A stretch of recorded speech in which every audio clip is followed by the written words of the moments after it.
Hello and welcome to the Subjective Space with me, Sindhu Rajasekaran. Today's guest is Dr. Inés G.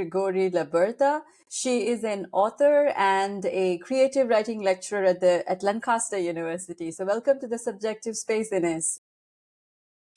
Thank you so much for having me here. I'm so excited to be here. I'm so excited to have you here. So I'm going to put up a big description about all your books and your website and all the lovely things you've done in the description. So right now I'll just go ahead and ask you my first question. My first question to you is about creative writing, right? Since you are a writer and you teach writing as well, and you also think and write in two languages, Spanish and English. Your first book was in Spanish, and then you've written 3 books after that in English. So I wanted to ask you, how does it affect your praxis as a writer? The fact that you think in so many languages, the fact that you read and write in so many languages, and you also teach English creative writing. So how does all this sort of work together for you? I know you also speak Japanese, right? Do you write it? Do you know how to write? Okay, I guess. So tell me about that first. No, I don't write in Japanese, sadly. I would say my level in Japanese is more like intermediate, but I wouldn't attempt to write in Japanese, not yet, at least. But obviously, yeah, Spanish is my mother tongue, so obviously the first language I learned. And then English. So it is interesting because I was never raised bilingual, really. I was raised in a Spanish-speaking household and in Madrid. And I learned very basic English from school, but, not great. So really, I learned English when I was 18 and I moved to Ireland and that's when I realized all the lessons I got in schools were for nothing because I couldn't understand anyone. Yeah. So I think I actually started quite late with English, to be fair. But once you start, and because then I first moved to Ireland, then I was in Edinburgh, actually, where I know you've also lived there for a while. I lived there for a year. And after living in Edinburgh for a year, obviously, when you are immersed in a place where that's the language that's spoken, obviously, in a year, I was already speaking it, reading in English, reading in English. So I would say, yeah, in that sense, I always feel, I have to admit, a bit unsure of my English, and I have a lot of complex with feeling like I never speak it good enough. Obviously, I have a very thick accent, and I think it's really hard to lose your accent when you learn it that late in life. I think for people who perhaps, again, have been raised bilingual. But I think it sounds so beautiful, just to say. Well, I mean, I just have to embrace it. Yeah. And yeah, it's part of me, isn't it? Yeah. So something really strange has happened because obviously I started writing in Spanish, and like you were saying, when I started publishing that, obviously that was the language I was publishing in. And I only started writing in English when I was 21, and I decided to study a creative writing MA, actually at Lancaster University. So, and that's 10 years ago, actually. And since living in the UK for 10 years, in England, it's as if in my brain, English now is the primary language. Because everything I read is in English pretty much. And it used to be that I always read a lot of English authors anyways and American authors. And I think that's also globalization, isn't it? Yeah. In a way, like, I don't know if you can relate to that, but like a lot of the culture I was consuming, it was English-speaking culture anyways. Somebody was saying to me the other day, it's just so true, but because of technology now and even in our time, because of books and television and everything, wherever we were in the world, we all sort of consumed a similar culture. Yeah. And like, I love speculative fiction, fantasy, sci-fi, horror, this kind of stuff. And in Spain, all those authors were like translated English authors, American authors. So yeah, and right now that's what's happening to me pretty much. I live here. Is a language I use every day, English. So naturally, I just started writing in English, and I stick to English. And something quite horrifying has happened in that I always feel self-conscious of my English, even when I write in English. I'm always double checking the grammar, and I know that maybe for native speakers, sometimes some sentences or some word choices would seem a bit strange. But then when I go back to writing in Spanish now, my Spanish is not good anymore. Like it has been also altered by my Yeah, English, yeah. Oh my which God, is insane. I have the same problem with my mother tongue Yeah, is Tamil. It's yeah, yeah, actually yeah. Tamil, and I write in English now. And so now when I write in Tamil, I feel like it's so bad. I'm like I've forgotten all the beautiful words in that language, and I'm very Yes, basic. So I feel that way. I also want to ask you because you teach English creative writing. So yeah. do you have a lot of students whose first language is not English, and do you see in how they write, do you feel like they're translating from their mother tongue to English, or how do you think they're writing? That's super interesting. So, yeah, so yeah, we do have a few international students or students whose first language is not English.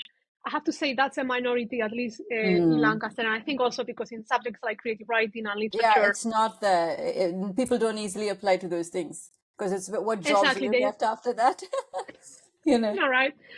But we do get we do get a few students, and I think I can't really tell when they are using Google Translator, which breaks my heart in a way because I don't know if you relate again to this as someone who speaks different languages, but I think using Google Translator to translate your no.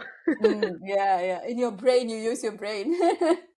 Yeah, and sometimes I'm reading something that makes no sense or sounds really Mm, strange, but not in an original, interesting way, but just in a mm. disjointed, extremely confusing. And then I have to tell my student, "Are you using Google Translator by any chance?" Yeah, And yeah, they're like, yeah, "Yeah." And I say, "No, honestly, you speak English really well." yeah. Because that's the thing. I'm just have confidence. Mm, Try to use, and if you don't know to use complicate, quote unquote, complicating words, use mm, simple language. I think one of the best things that ever happened to me writing in English, I think because it's a second language, because I have to think more about every word I use, I think mm. that made my writing so much better. Yeah. Yeah, Do true. you know what I mean? Yeah, For yeah. real. You think of it in more of the sense of the grammar. Is the grammar right? Are the sentence constructed correctly? And all of those things. And so you learn the Yeah. language in a very sort of structured manner, if I can say that. Okay, Yeah. so I think the next question I had for you is about, I know, you write speculative fiction, you write horror, which terrifies me. Uh, you know, uh, I do want to ask you about the book that's, set in Edinburgh about, not Edinburgh, the Highlands, about the horror story. But tell me what led you to speculative fiction, magical realism, and all those sorts of things. Like, what are are your inspirations more Spanish, authors and writers Mhm. and films and things like that, or did your inspiration come from what inspired you? Yeah. I mean, I think I've always had a very big interest in the speculative, but I think growing up in Spain, the way the speculative is seen is as a lesser kind of literature. Hmm. So literary fiction is seen as the, realism basically seen as the, oh, this is the good literature. And then Right. speculative is seen as, oh yeah, this is for children or Even teenagers. even magical realism, is it also not considered the best? I think so, yeah, because yeah, although I would say magic realism would be higher definitely than more like sci-fi and fantasy, thanks to Mhm. authors like say Gabriel Garcia Marquez. Yeah. Obviously, he's not Spanish; he's Colombian, isn't him? But Mm. we obviously can read him in Mm. Spanish. So I have that kind of like that internal bias, and when I remember even writing horror as well, of feeling like, or being told that it's not literary enough, or why writing Mm. horror. But there are so many excellent authors out there that have inspired me. In terms of horror, my current literary crush is this Argentinian author called Mariana Enriquez. Uh-huh. And she's absolutely fantastic. She's been widely translated into English as well, which is insane that an Argentinian I author is would read actually so it. well known. Hmm. Yeah, she writes fantastic short stories, and she does the kind of horror, the kind of genre that I love, because she uses horror to talk about political issues, talk about gender, Hmm. to talk about the really horrifying historical events Argentina has gone through the dictatorship and things like that. Mm. And I think that's the beauty of the speculative, right? To me, and that's why I love Ursula K. Le Guin. Is also one of my favorite Oh, authors. Yeah, and I feel like that's a bit right. Like The Left Hand of Darkness, one of my favorite books ever.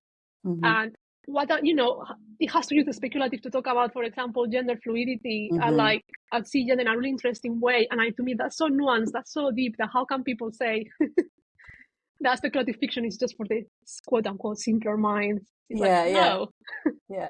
Absolutely. I think speculative fiction and even horror and magical realism gives you a vaster canvas, sort of to like a vast canvas to explore all of these Yeah, things that you can't easily do in realism, whatever that is. exactly. Yeah. Yeah.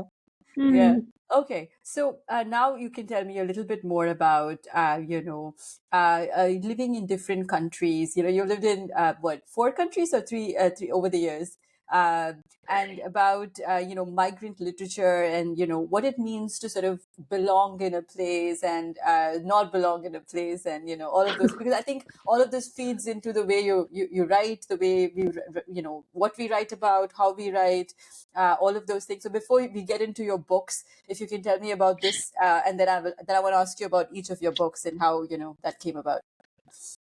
Yeah. Thanks so much for that question, because I mean, I don't think I have a definite answer, but I can try to explain things. Yeah, I feel like, yeah, being an immigrant is such a part of my identity now, like such a huge part. And I left Spain pretty young. I left Spain for good at 21. Before that, I had lived in Ireland and in Scotland. But at 21, it was pretty much like, okay, bye. And I know that some people may think, well, Spain is still in Europe, it's a wonderful country, etc. But we lived through a really hard economical financial crisis in Spain, really, really hard, when I was, growing up, and also when I was studying at university there. A financial crisis where, like, yeah, basically people were kicked out of the homes because they couldn't afford mortgages, and things like that. And even when I was at university there, I was studying languages. Actually, I was studying English and Japanese. I remember our professors telling us, "You guys, yeah, sure, you're studying languages now, but you're gonna end up working in McDonald's, I'm like, Yeah, that was the situation, the economic situation then, right? yeah, it was not great at all. And also, as a woman, as a queer woman as well, the politics, the society, I found really hard to cope with. I feel like, even compared to the UK, in Spain, there is such an emphasis on what a woman should be, what a woman is, on certain physical appearance, on certain behaviors. There is very much a macho culture in Spain. Mm-hmm. It's very, Yeah, even today. yeah. Sometimes I go back and I'm like, whoa, like, I get regularly catcalled in Mm, Spain. mm, Even now when I go back, this mm, really disgusting stuff, to be fair, that here is some much more rare. Obviously in the UK also, it's, there is sexism, but mm, so I was just, and then the politics, I mean, fascism, the legacy of fascism, of a dictatorship in Spain that lasted mm, for so many years and was never challenged. The dictatorship ended after in the 70s when the dictator died. So mm, there was never a real transition there. So I feel like, mm, again, like the far right there is just mm. super intense, because obviously the influence of the church, of Catholicism, is still in the politics. Yeah. It's still very much there. Mm, I was just, so I found it very liberating to move to a country like the UK, where, mhm. as I say, I felt freer in that regard. But then also, while I was living here, Brexit happened. I don't know if you are aware of Brexit or if Oh anyone yes, I'm cares aware at of this point. Brexit. I feel bad for the UK, but yes, I'm aware of aware of Brexit. Yeah, I'm obviously here even today. It's still very, very it's affecting Yeah, us yeah. all still. But At and this that point, you really, must be thinking like, you're glad you're also Spanish. yeah. Well, but that's the thing. I mean, it's super complicated because, that really opened my eyes, and that really gave way to so I think the anti-immigration rhetoric had always been in the UK, even, Mm, even before Brexit, I was already living here. mm, This idea of using immigrants as scapegoats, this idea of the refugee crisis, oh, they're coming here, they're stealing yeah. our jobs, the government is giving them all this help for, they're getting all this money from the government, whereas us, we Mm, don't get anything, things like that. And I feel, but with Brexit, suddenly it was fine to say those things. You know what I mm. mean? Like, Yeah, yeah. It's okay to just say those things and nobody's. Yeah, I get what you mean. Like yeah, it it's was come fine to into be the racist. discourse. Yeah, it's like it's part of the sort of mainstream discourse now. Oh yeah, yeah, yeah, yeah. And then so that really, well, affected me a lot, because for the first, I think was the first time that I felt for real how, how politics can affect your life and Hmm. cut your freedom in such intense ways, and you don't have any choice, because I could never, even I had been living in the UK for almost 3 years when Brexit happened, but I couldn't vote for it. No, Yeah, yeah. I didn't have any choice on it, but it did affect my life completely, right? Because it was about my if I was allowed to stay or not Yeah, pretty much in yeah. this country. So yeah, and it's funny that I ended up living in England, which is a place where I never quite felt as welcome as other places. Yeah. I don't know what the experience was in Scotland, but it was pretty positive for me. I felt really happy. I mean, Edinburgh is one of my favorite cities. I feel really welcome there. In Ireland too, because I think there is more openness to multiculturality there. There are different languages there. Like when you go to Ireland, you see a lot of Gaelic Oh, yeah. around you. Yeah, I And wanted to ask you about Gaelic as well, which I'll come to when we go to the next yeah, question about your book. But yeah, so do you think living in all these places and listening to these languages, like, obviously there's English, but there is also like Gaelic and Gaelic, yeah. uh, and all of those influences. As a Spanish-speaking person, did you feel an affinity towards these sort of languages? Did you feel like, oh, I'm curious about this. I want to sort of, feel it, learn it, hear it. Did you feel that? For sure. I mean, I love learning languages, obviously.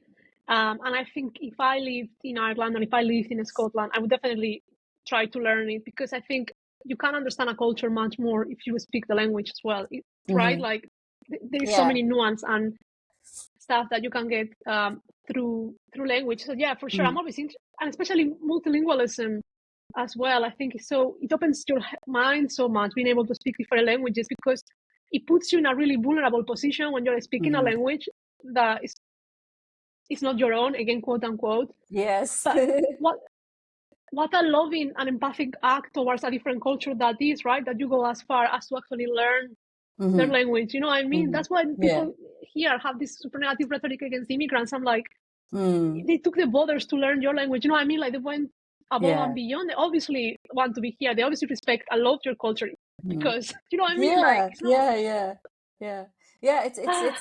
Oh, yeah. Don't even get me started on the belonging bit. I'm not saying anything because I'm interviewing you, but I have so much to say about decolonialism and about I would love to just. hear your thoughts. To be fair, I feel like I don't belong anywhere now because Yeah. I, I go back to Spain now. 10 years have passed, and Mm, actually, I became an adult in the UK as well because, as I said, I moved here permanently at 21. So a lot of yeah. my formative experiences between 21 and 31 have happened here. So, those memories are forever rooted in the UK now. Yeah. That's Yeah. how Yeah. it is. And when I go back to Spain, it's happening to me now. I go back to Madrid, which is my city, and I feel like a tourist now. Yeah. And it's Yeah. horrible. Like the I city know. has changed, and I Yeah. haven't been there. hmm So where do I I belong? I mean, do you I ever have that? totally understand and empathize with you because I feel the same way. I move around a lot. I move cities a lot and countries a lot and continents. So it sort of Wow. feels like what is home? Where do you belong? And all of those things. People try to peg you down based on how you speak, and I'm like, I've lived in so many places, man. Like, don't try to peg me down. Yeah. You can't. There is no home there. Or there is so many homes. So anyway. Coming to the next question I have for you about your latest amazing book, which is coming out, I think, next month, or is it this month? It is month actually now. Yeah, so No. it'll be the 20th of May. Okay, so Yeah. congratulations on that. So Thank the you. book is called The Three Lives of Saint Ciarán. Is that how you say it? Ciarán? Ciarán, technically. Ciarán. Yeah. Okay. So the Yeah. three lives of Saint Ciarán.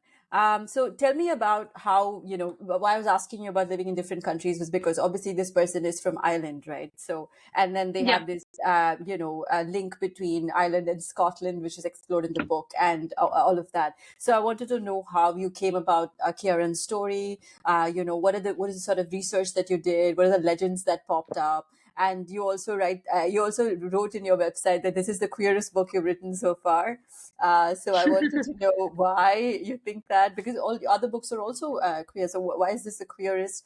And tell me how you reimagined it, because obviously you're telling a historical queer story. You're reimagining it for, or maybe is for the future.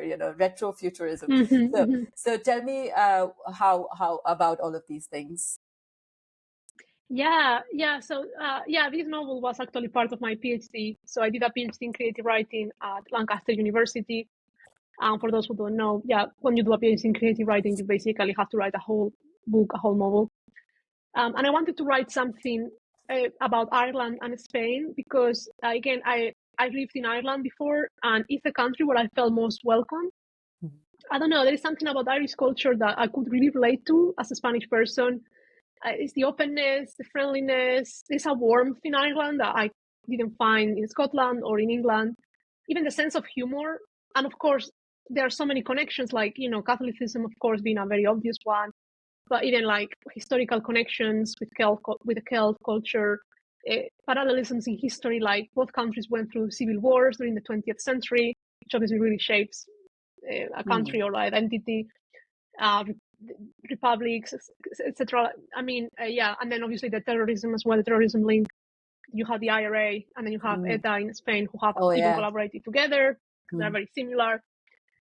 So I decided the basis of my PhD was that research trying to connect Irish and Spanish identity, trying to look for those links. I suppose I'm wondering, is there a wider European identity, or see what would happen there? And as I was writing that, living in the UK, things like the refugee crisis happened, Brexit happened, and the book became much more political in my mind, and I really wanted to do something political and talk about characters that move across different countries and are migrants pretty much, and I wanted to talk about that fluidity in terms of identity and really go against nationalism, because to me, as empowering as I understand nationalism can be, and half of my family is from the Catalan countries actually. Oh, I see. So I've grown up seeing, having relatives who don't see themselves as Spanish, and I understand there is value in that, and I can appreciate that. But also, to me, there is something so scary about borders, and I suppose and so many questions about the national identity being fixed. You know what I mean? And about all these tales that we tell ourselves, all these myths that actually can be also really harmful, because I think to define a community or a specific nation, you also have to define the other, because it's by comparison that you kind of we belong here, but you don't. Yeah. Oh my God, yeah. So I wanted to challenge all that through my writing, because sometimes, those things are not as clear. Where do you belong? Like, as I say, I was born in Madrid, I'm living here. My parents were from different parts of Spain, but I was born in the capital. I can't think of a place where I would think, oh, this is the land of my ancestors, or this is the landscape, this is the music. Some people have that, but others don't. Do you know what I mean? Yeah.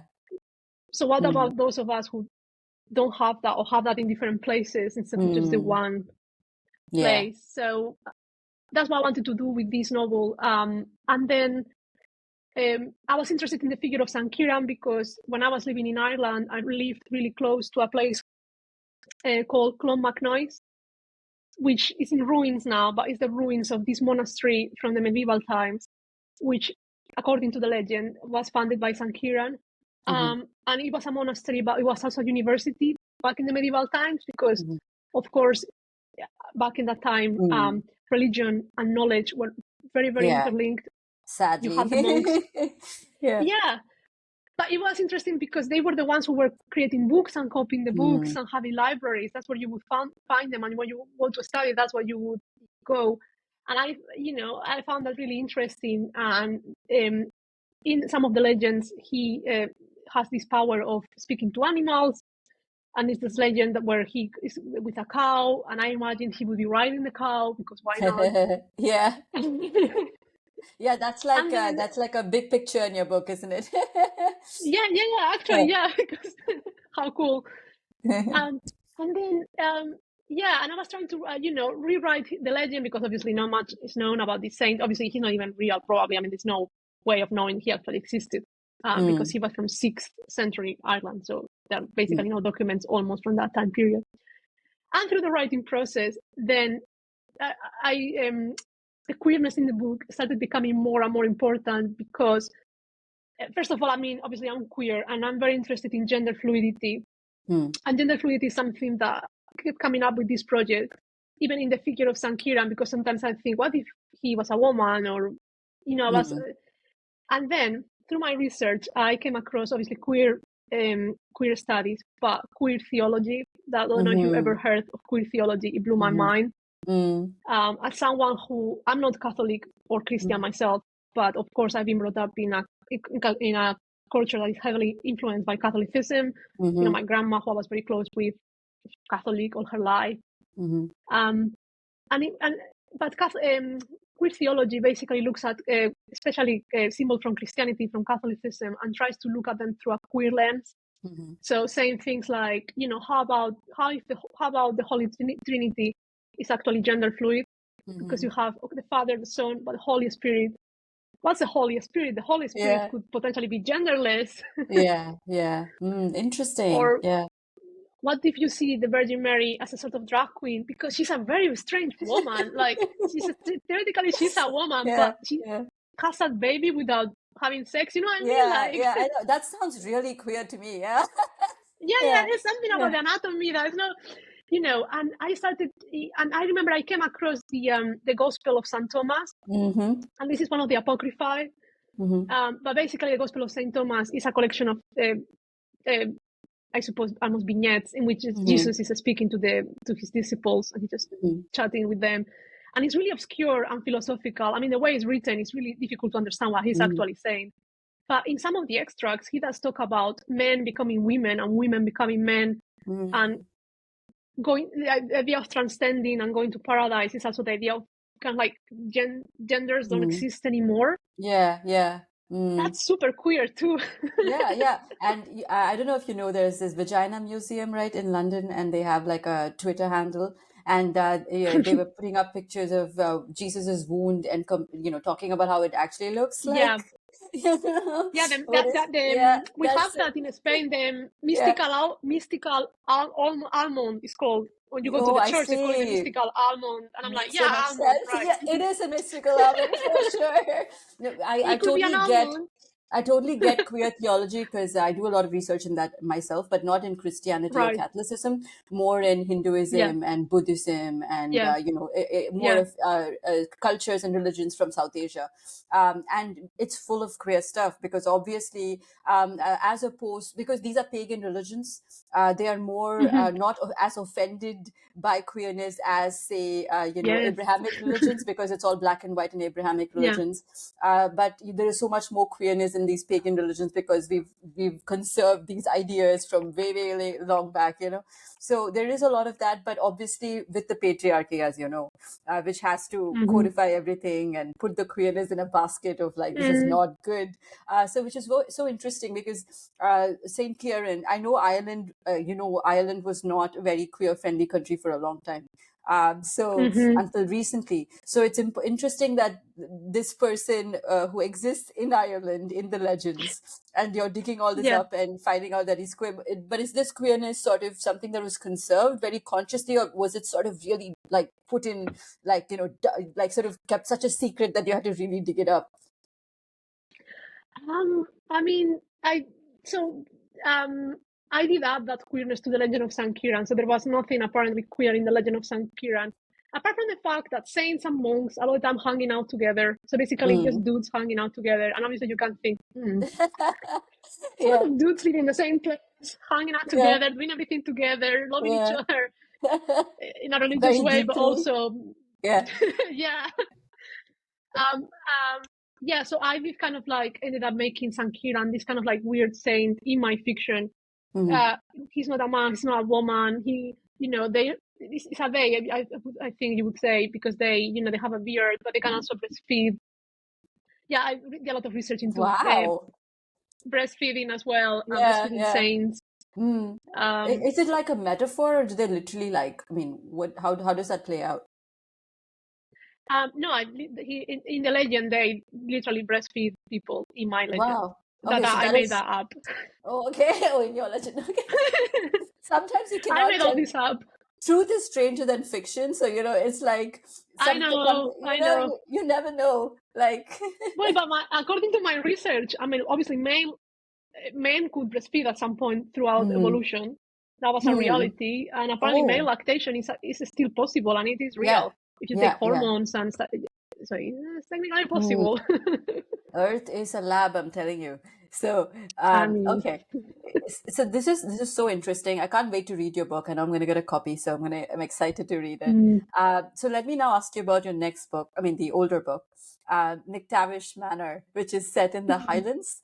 So I know this is which is very interesting because you go into a lot of creepy medical procedures from the 19th century in this book, and that is like research that I'm doing currently for my PhD book that I'm writing. Oh. Not from the UK, but not set in the in Scotland or England, but in India, where the British had set up lock hospitals all around the world, and they would lock up prostitutes who they considered prostitutes, basically queer women, women not in monogamous marriages. Any woman who was sexual was a prostitute, basically, for them. And they would conduct all these, they would do all of these tests and procedures and surgical procedures on them. And then the report would be like, oh, this was not a very important surgical procedure. So there is no report. But what was it? It was like cutting into people's vaginas, and it was like so much pain that they caused, right? So what are the creepy procedures that you looked at? And I know there's a pregnant woman in the story, right? Yes, there is a pregnant woman, and she's Mm. actually the villain kind of in the story as well. Oh, I So, see. well, first of all, I do love writing horror and reading horror, but it's Mhm. also because I'm the most coward person that you would ever encounter. Like, if I start listing my fears, we won't stop. And I'm actually terrified of doctors. I hate hospitals. Even now, Mhm. honestly, I have phobia of needles. Ugh. Mhm. But at the same time, I suppose I have a fascination towards that as well, because I guess you're fascinated sometimes by what you fear. Mm. So I wanted to write. I wanted to write about Scotland because I had lived there, and I find that I get very inspired by landscape and setting. So when I traveled to the Highlands for the first time, I don't know if you've been in the Highlands. Oh, yes. Yeah. You probably have. Yeah, Yeah. I was super shocked by the landscape. It was really impacted by it. I found it really beautiful, alien, different from everything else I had seen. Mm. So I wanted to write a story about that landscape, and obviously it has to be a horror story because it is quite a bleak, Mhm. quite a Mhm. bleak kind of landscape, isn't it? So I wanted to write about this Scottish doctor who has to go there to a house in the middle of nowhere to take care of a woman who is pregnant, and is going to live there. She's going to be there during the winter. They're going to be isolated, so she needs a doctor near Mm. to make sure that if something Mm. happens, there's a doctor in there. And a lot of the medical procedures I was researching on were ideas as well about race and identity and nationality and things like that, because Mhm. uh, very linked to nationalism is this idea of what are the proper bodies for this idea of the nation, what are the bodies that don't fit in the idea of the nation and things like that. Mhm. So the pregnant woman, she's actually really obsessed with finding the perfect example of the Scottish race. I'm kind of researching that because, of course, she has to live through some painful stuff going on after the Jacobite revolution and stuff, Mhm. and she really wants to explain that through her research around race and the perfect Scottish race and stuff like that. Mhm. And the doctor is quite a strange character. He's actually very feminine. I was writing a male character that was very feminine and passive. And he's terrified of everything, and he finds himself in there, and he thinks he's going to be taking care of this woman, and she's actually researching him um, Yeah, that's and using him as an interesting. experiment Yeah. because he is half French and half Scottish. Mhm. So I wanted to kind of play and subvert that and play with ideas about bodies and nationalism and even gender Mm-hmm, mm-hmm. in Oh, that that's world. So interesting. And it's a good time too, right? The time period that you have, set the whole story, and it's a good time period to explore these things because it was just sort of opening up in a way that we still talk about, those yes. issues. That is great. So let's also talk about your other book, Kabuki, which is set in Edinburgh. This is very interesting to me because I thought, the city is a beautiful city and it definitely inspires, people. And I know Kabuki is it's a Japanese theater art, right? It's a, Yeah. and there is a Japanese character in the story as well. Yeah. Right. So Yeah. what sort of is this based on something real, or like how did you put all these cultures together is my question, I guess, because you're writing a story set in Edinburgh, you have a Japanese, character, and then you are Spanish. So I'm just curious how all these things came together. Yeah. So Kabuki is a novel I wrote actually while I was living in Edinburgh. the first draft of it at least, and then obviously I reworked it after that. And then once I found a publisher as well, I kept editing it. But yeah, it's actually really queer as well. I mean, it's kind of, I would say that's one of my, or the most realistic novel I've ever written, in that there is no speculative element in it. And it's a lot about gender as well, which I didn't realize necessarily when I was writing, but it's about this young woman who is living in Edinburgh. She's finishing her undergraduate degree, and she's in a queer relationship with another woman. And she comes to a point where like she's really overwhelmed, and she starts suffering from a very debilitating bout of insomnia. And it's a story about someone kind of like having like a really extreme identity crisis, and those moments in life that I guess we all have, but it can happen in this, when you finish a degree or where you move to a different place, like these kind of like changes can facilitate then some identity crisis or in yourself. So she starts an unlikely friendship with a neighbor who is a man, but is also a Kabuki actor and plays the role of a woman in Kabuki, because Kabuki traditionally is only played by male actors. And I suppose it's a reflection of femininity and femaleness, and what is femaleness. Is femaleness, because I'm so interested in how femaleness is associated with the idea of quote unquote beauty, and I know beauty means different things in different cultures, but how as a woman, and I think, I don't know if you relate to this, but it seems like being beautiful is part of your duties in a really strong and oppressive. Personally, I find that really oppressive. So yeah, is this femaleness? Is it not? Is it just a gender stereotype or something that plays on us? And in Kabuki, it's all about the masks and the makeup and the beautiful dresses. And when you see these actors, they're absolutely gorgeous women as well. When you see, you know what I mean? So there's a bit of drag in it, I guess, as well. I don't know. So that's very interesting. That really fascinates me too, because in a lot of quote unquote classical art forms, even in India, you have traditionally men playing these feminine roles, right? And they always assume femininity means it's these codes that you have, that this is how femininity should be performed. And there are times when I look at that, and it's very funny, because obviously as a queer woman myself, a lot of times I've felt like, am I performing to be a woman? Like, am I even a woman? Like, like I feel like I'm faking it most of the time. I'm like, that's so it's very interesting for me. Also, I had another question for you with regards to Kabuki and all of that with that book, because one of the things that I've come across, people expect me to write only about my culture, whatever that is. So people are like, oh, you're Indian, you're like, you need to write about very Indian stuff, like, or very Tamil stuff. Like, why would you write about anything else? And then you're like, are you appropriating? Are you like, what are you doing, right? So as a writer, for you, do you feel bound by these sort of, things that what can I write about? And if you're writing about some other culture which is not OG yours or whatever that is, what are the things you do to sort of not make it appropriation, but make it assimilation, or make it more? So how do you approach that? I think that's an excellent question. It's a really good question, and I think there are two parts in that for me. I think, first of all, I think, I don't know. I think there is something to be said about the outsider perspective, and there is something to be said about, for example, living in England, observing England. I'm never going to be English, but I do have, I guess, after living here 10 years, probably I will stay here for a while. You do have an experience of the country, of the culture, and you do have that outsider perspective that can also be valuable, I suppose. And I feel like, for example, I always think about the Spanish Civil War.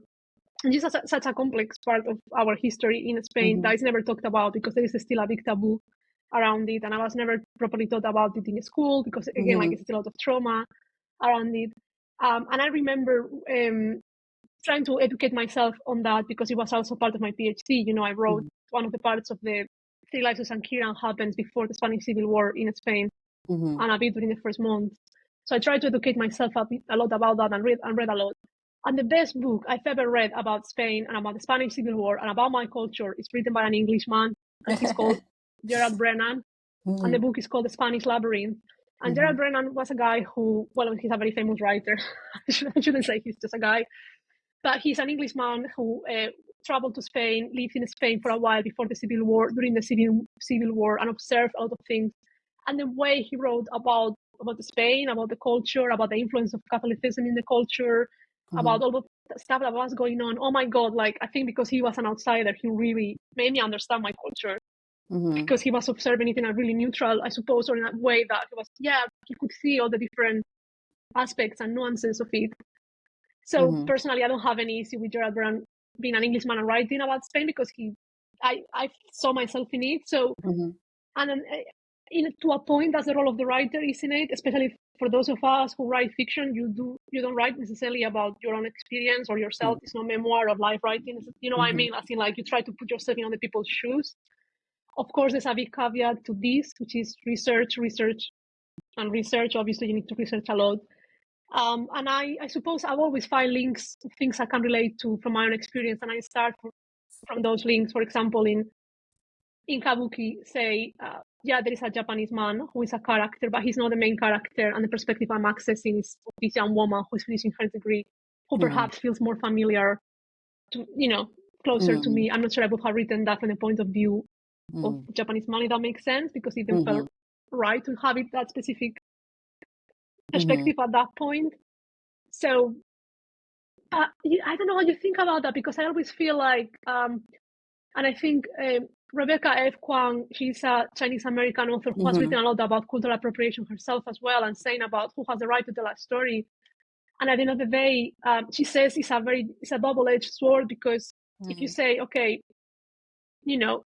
sure, I'm Spanish, I'm allowed to write Spanish stories, you are not allowed to write Spanish stories because you're not Spanish, then we will be pigeonholed in writing only about our own stories, which I find so frustrating as well. And I get asked this a lot, so you write about Spain, you write in Spanish and then translate yourself. I'm like, no, and then what happens to those of us who, we live across cultures, then what happens to absolutely us? Which is very interesting to me, right? And how you put it, it makes sense, because which is what it is essentially. And as you say, I think the biggest fear people have is about the stereotyping, right? Like, because when you say, like, you do the research, and when somebody's writing about a culture with no understanding, just sort of just trying to so I think that's where the thing comes from, to be, I guess, politically correct or all of those things. But that is such a difficult space in fiction, like, then what do you write about? And asking yourself, I suppose, as well as the writer, why do I want to write about this culture? Is this, why? Is it just because of, a stereotype or an idea I have in my mind, or like, do I actually need, why, I suppose, and questioning yourself through the process as well. I think it is really important. So. But thanks for the answer, because that's a very touchy subject, right? A lot of people are like, don't like to talk about it. They're either like they're very opinionated about it, or no opinions at all, because it's a tough thing.